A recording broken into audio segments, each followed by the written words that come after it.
As the Cavs head into their second season with their big three, Cleveland is looking to reshuffle things by featuring Kevin Love more.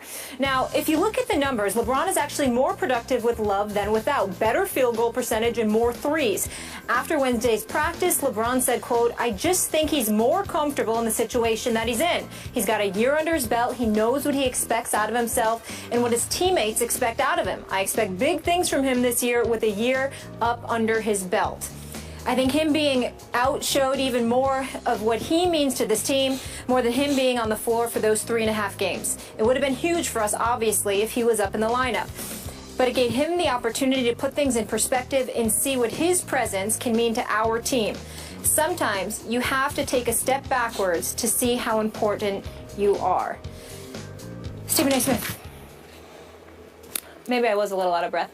Will LeBron get enough love? I believe he will. I believe whether or not it will deliver a championship is completely contingent on who their opponent out of the Western Conference is. I think there are certain teams that the Cavs can compete with and beat, but I think that there are other teams that they're probably not going to beat if they were to face in the finals, particularly the San Antonio Spurs. I think they'd have a better shot against OKC because you could still do some posting up, even though Enes Kanter back there, as a legit big man, does pose some problems that the Kendrick Perkins, Serge Ibaka trio duo could not pose when Miami played Oklahoma City years ago. Having said all of that, I think that if LeBron were completely honest and completely forthcoming, he would realize he ain't talking about Kevin Love. He's talking about LeBron James. Because the fact is that when LeBron James talks about taking a step back and recognizing your value, thereby insinuating that there's an elevated level of appreciation that one should have, he's talking about Kevin Love, but he's really talking about himself. LeBron is a brilliant basketball mind. The man knows basketball. The man is incredibly business savvy, as we all know. He's a highly intelligent brother, and there is no denying that.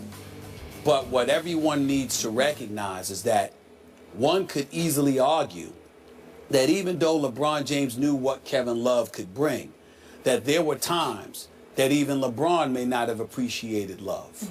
The best thing that ever happened to Kevin Love was LeBron and the Cavs going to the finals against Golden State without him. Because playing against Golden State, you desperately needed a Kevin Love. You desperately needed somebody that LeBron could kick the ball out to when he was getting attention, that could drill shots. It was supposed to be J.R. Smith. Let's put things in its proper perspective. The Cleveland Cavaliers lost Game 1 of the NBA Finals. That game went to overtime. LeBron had 44 that game. He had to do everything. Kyrie Irving practically on one leg with a very, very bad knee, which was exhibited throughout the conference finals against Atlanta when his daddy and his agent and everybody close to him didn't even want him to play. Kyrie Irving went out there after 9 days rest, played in Game 1, had 23 points, 7 assists, and oh, by the way, was defending Steph Curry and doing a pretty damn good job of it. And then he went down in overtime. And when that happened, the Cavaliers lost that game. Then without him, came back and won games 2 and 3 with Matthew Dellavedova. So if J.R. Smith gives you anything, or as somebody playing the role that J.R. Smith was asked to play, then imagine what they would have done. If we can see that, you don't think LeBron sees that? You don't think that he sees that we're talking about a guy in Kevin Love that literally, outside of his injury season in 2012, 2013, when he only played 18 games, the dude averaged 26 points the season before that and the season after. So this is a guy that can clearly shoot. This is a guy that shoots better than 35% from three-point range. So when you look at it, no, he's no LeBron, he's no first-tier superstar or anything like that. But Kevin Love, shoulder, hips, back, questionable knees without question, can still play the game. And if he can't do anything else, he can shoot. And LeBron, I think, realize and appreciates that. I'm not saying he always knows, but he appreciates it even more because had Kevin Love been healthy enough to play in the NBA Finals, I believe we'd be sitting here today with the Cleveland Cavaliers as the NBA champions. Okay, I hear what you just said, but I am interpreting LeBron's answer a little differently than you did about Kevin Love. Got it. Okay, as you know, I'm not the biggest Kevin Love fan. I think basically he was a very good player on a bad team in Minnesota that never made the playoffs. What was he there, 6 years? Never made the playoffs one time.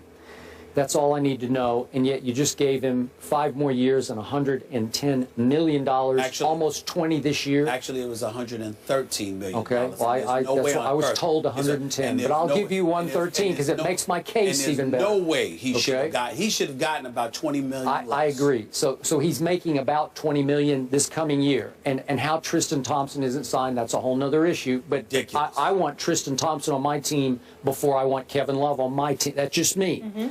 Okay, so I think, speaking of my San Antonio Spurs, who I believe, and I'm surprised you said this, you think Spurs would beat the Cavs if they meet in the finals. Yes, as of right now. As of right now. Okay, I'm with you on that. But speaking of the Spurs, I think LeBron is, in the back of his mind, thinking of the Pop model, that he really does want to finally back off as he gets into his early 30s and reduce his minutes, especially in the first half of the season, where you just don't play, just take yourself out of the game. You know, you're the unofficial head coach of this team, so just pull yourself out occasionally and leave it to Kevin Love. So he's not talking about Kevin Love being a co-star or a complimentary star to him. He's talking about him being a substitute, basically, for LeBron. Let LeBron sit and watch Kevin Love be Kevin Love a little bit more the way he was in Minnesota, because you're right. He can score, he can rebound, but I'm also going to remind you that 16 times last year he did not play in the fourth quarter. So what does that tell you about what David Blatt thought of Kevin Love, or even LeBron thought of him? When it was money time, Kevin Love was on the pine. Am I right? Yeah. Okay, so that sums him up for me. But the part that I think you're very inaccurate about when it comes to LeBron. LeBron, for the most part, did not sit there and try to tell David Blatt rather, who should play. LeBron may have been, may have had dominion when it comes to what LeBron wants for LeBron. Yeah. Meaning that if he didn't want to come out, he wasn't coming out. If he didn't feel like, running a particular play, I saw him just scratch, and he admitted that he just scratched what David Blatt suggested in the finals. Yeah. There's no question about that. But I don't think that LeBron, during the season, was like, nah, Kevin Love should have been in the fourth quarter. I don't think that happened. That's when you leave. Well, who made the choice? David Blatt. Okay, that's fine. Blatt made those calls. So I'm just saying that when you talk about LeBron and the usage of what have you, LeBron, if he wants to take himself out, he's going to take himself out. If he wants to play those minutes, he's going to play those minutes. Where LeBron's that's where he's going to have the say. But when he's looking at other guys, he wants to see that dog in you. He wanted to, when he took the pictures with Iman Shumpert and J.R. Smith and Mosca and Tristan Thompson, rather than those boys. He's talking about rough riders who he's comfortable going to war with. And I think that sitting back and losing to Golden State, he could sort of understood, or something he probably already knew. Everybody can't be him, and everybody can't be those rough riders, but that doesn't devalue them in certain situations. Okay. Over the course of a marathon 82-game stretch, I have agree. a point. I'm with you. But come playoff time, it ain't about any of that. What is your skill set? What do you bring to the table? Good Lord, Kevin Love can shoot. Sure he can. For some reason, when J.R. Smith can't shoot, he can't seem to do anything else, which I find inexcusable because he's too talented to be one-dimensional. So Kevin Love can shoot the basketball.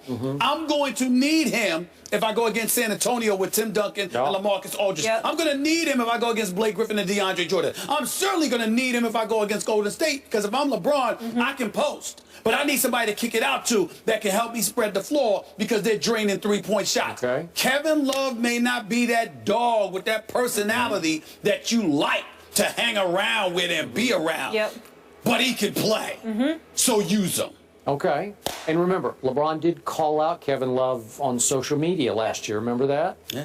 Okay. So it appears things are heading in the right direction. More trust there. Speaking of love, Cam Newton is getting a lot of love right now with a 3-0 start, but is he MVP worthy? Go to Twitter and vote yes or no using the hashtag MVP for Cam and let us know if you think he's worthy of that title. Meanwhile, a recent study shows some very interesting information regarding brawls during Major League Baseball. We'll dive into that controversial topic when we come back.